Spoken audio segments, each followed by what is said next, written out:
Ethan Parker stood frozen in the center of a glittering hotel ballroom while his ex-wife systematically destroyed his reputation in front of 200 former classmates. Her voice carried across the marble floors, each word designed to cut deeper than the last. Background role in everyone's story. That's all you'll ever be, Ethan. The crowd's laughter felt like acid. Then a hand slipped through his arm, elegant fingers tightening possessively around his elbow, and a voice he knew from boardrooms, not ballrooms, spoke one impossible word. Honey. Everything Ethan thought he knew about his quiet, ordinary life shattered in that single moment. If you want to see how a single father's worst nightmare became his greatest vindication, stay with me until the end. And please, hit that like button and comment what city you're watching from so I can see how far this story travels. The invitation had arrived 3 weeks ago in a cream envelope that felt expensive between Ethan's fingers. 20-year college reunion. The kind of thing he'd normally throw away without opening, except Lily had gotten to the mail first.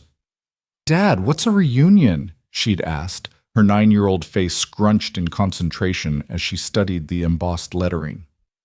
Ethan had taken the envelope gently from her small hands, already composing his mental decline. It's when people from college get together to catch up. Are you going? Probably not, sweetheart. I've got work and you've got that science project due. Dad?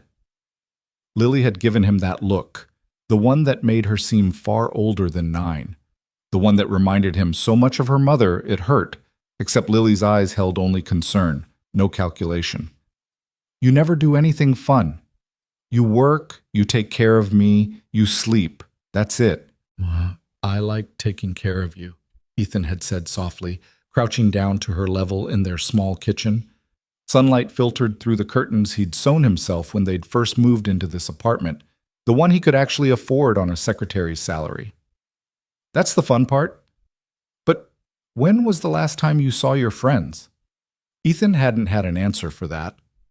The truth was, he didn't really have friends anymore. He had Lily. He had his job. He had the Parent-Teacher Association meetings and the grocery runs and the quiet, exhausting rhythm of single parenthood. Somewhere in the past 7 years since the divorce finalized and Briana had walked away with barely a backward glance, Ethan's world had narrowed to the essentials. Let's go, Lily had whispered, wrapping her thin arms around his neck. Ms. Rodriguez next door can watch me, just for one night. I want you to be happy, Dad. That's how Ethan found himself standing in front of his closet 2 days before the reunion, staring at the limited options hanging there. His work clothes were impeccable. Maris Cole expected nothing less from her executive team, but those were suits meant for boardrooms and investor meetings. This was different. Casual elegance, the invitation had specified, whatever that meant. He'd settled on dark slacks and a charcoal sweater, the nicest things he owned that weren't strictly professional. Looking at himself in the mirror, Ethan had felt a familiar pang of inadequacy. At 42, he was still fit. Stress and constant movement kept him lean, but there were lines around his eyes now, silver threading through his dark hair. He looked tired. He looked like exactly what he was, a man who'd chosen survival over ambition.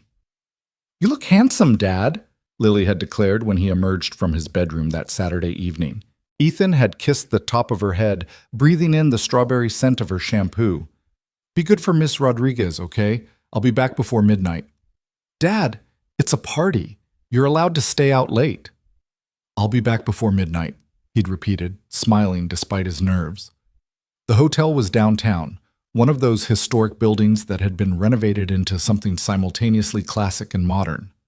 Ethan's footsteps echoed across the lobby's stone floor as he made his way toward the ballroom. Music and laughter spilled through the open doors, the kind of effortless mingling that had always made him feel like an observer rather than a participant. He recognized faces immediately. Jennifer Ashworth, who'd been student body president and now, according to the name tag she wore, was a state senator. Marcus Webb, former quarterback, shaking hands with a cluster of men who all had that same well-fed, successful glow. Claire Donovan, who'd organized the reunion, spotted him from across the room and waved enthusiastically. Ethan Parker! Oh my God! I didn't think you'd actually come! Claire air-kissed both his cheeks, her perfume overwhelming. You look exactly the same. What have you been up to? Working mostly, Ethan said, accepting the name tag she pressed into his hand. I have a daughter now, Lily. She's 9. How wonderful. And what do you do? I'm an executive secretary, corporate management. Claire's smile didn't falter, but something shifted in her eyes. That quick recalibration people did when they realized you weren't as successful as they'd hoped. That's great, really great. Well, the bar's open and there's food in the back. Mingle! Ethan had been to enough of these things, work functions mostly, to know how to navigate. He got a sparkling water from the bar, found a quiet corner near the windows, and prepared to observe. This was his comfort zone. Watching, listening, making himself small enough that people forgot he was there. He'd been content with that strategy for about 40 minutes. Then he saw her. Briana Hale, she'd taken back her maiden name after the divorce, stood near the center of the ballroom, surrounded by an audience. She'd always been beautiful, but time and money had polished her into something almost intimidating. Designer dress, perfect hair, jewelry that caught the light with every gesture. She was telling some story, her hands moving expressively, and everyone around her was laughing. Ethan's first instinct was to leave, slip out before she noticed him, call it a night, get back to Lily and the life that made sense. But even as he thought it, he knew Lily would be disappointed. She'd asked him to try, to be part of the world again, even just for one evening. He stayed near the windows, nursing his water, telling himself it was a big room. Maybe she wouldn't see him. That hope lasted approximately 12 more minutes. Ethan? Ethan Parker? Brianna's voice carried across the conversation like a blade. Is that really you? The group around her turned to look. Ethan felt his throat tighten, but he managed a small smile. Hello, Briana. She crossed the distance between them with the confidence of someone who'd never doubted her welcome anywhere.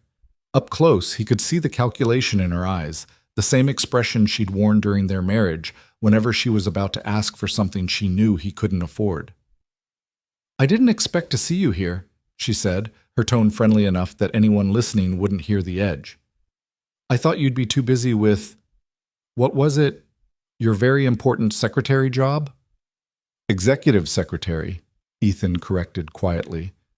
I manage operations for Right. Meetings and schedules and coffee orders.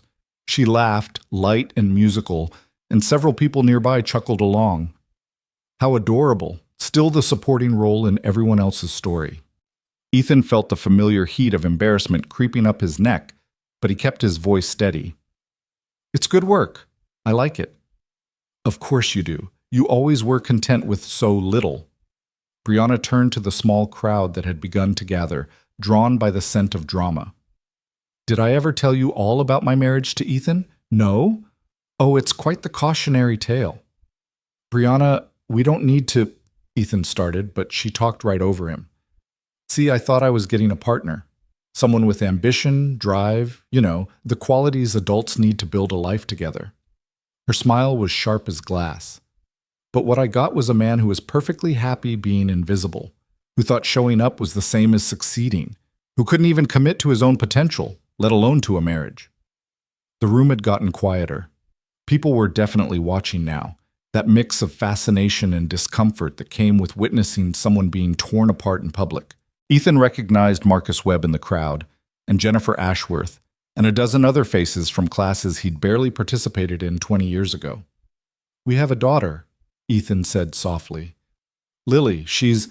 Oh yes, the child. Brianna's expression shifted into something that might have looked like sympathy to anyone who didn't know her. Tell me, Ethan, do you still read her those bedtime stories every night? Still doing the whole single dad martyr routine? I'm not a martyr. I'm her father. You're a man who chose limitations over possibilities. Brianna's voice rose just slightly, enough to ensure everyone could hear.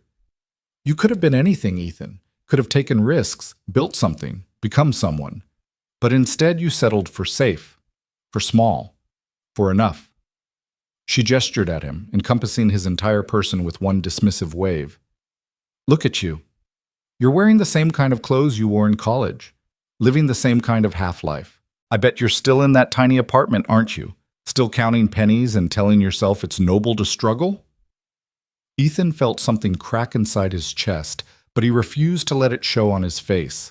He'd learned long ago how to take hits without flinching. 7 years of her criticisms during their marriage had taught him that much. "I provide for my daughter," he said, each word careful and measured. "I keep a roof over her head, food on the table, and I'm there when she needs me. That's not settling. That's choosing what matters." How convenient that what matters is always the easiest option. Briana laughed again, and this time more people joined in. "You know what your problem is, Ethan? You think showing up is enough. You think just being present makes you a good father, a good employee, a good man. But it doesn't. It makes you background noise, a placeholder. Someone people forget about the moment you leave the room." Someone in the crowd, Ethan didn't see who, muttered something about ouch and brutal. A few people shifted uncomfortably, but nobody stepped in. Nobody told Briana to stop. This was entertainment now, a spectacle at an otherwise boring reunion. "You couldn't commit to our marriage," Briana continued, warming to her theme. "You couldn't commit to being a real partner, someone who actually contributed instead of just existing. And now you're raising a child in that same half-hearted way, teaching her that mediocrity is acceptable, that aiming low is somehow virtuous." "Don't talk about how I raise my daughter." Ethan's voice was quiet, but something in it made Briana pause. "You left, Briana. You chose to walk away. You don't get to judge the life I've built without you." "Built?"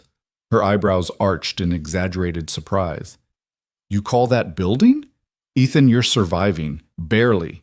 You're the same scared boy who was too afraid to take chances in college, too afraid to be anything more than adequate. And the saddest part?"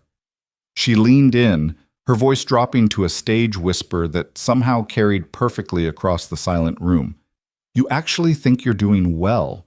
You think this small, quiet, forgettable life is something to be proud of." Ethan didn't trust himself to speak. His hands were shaking, so he shoved them in his pockets.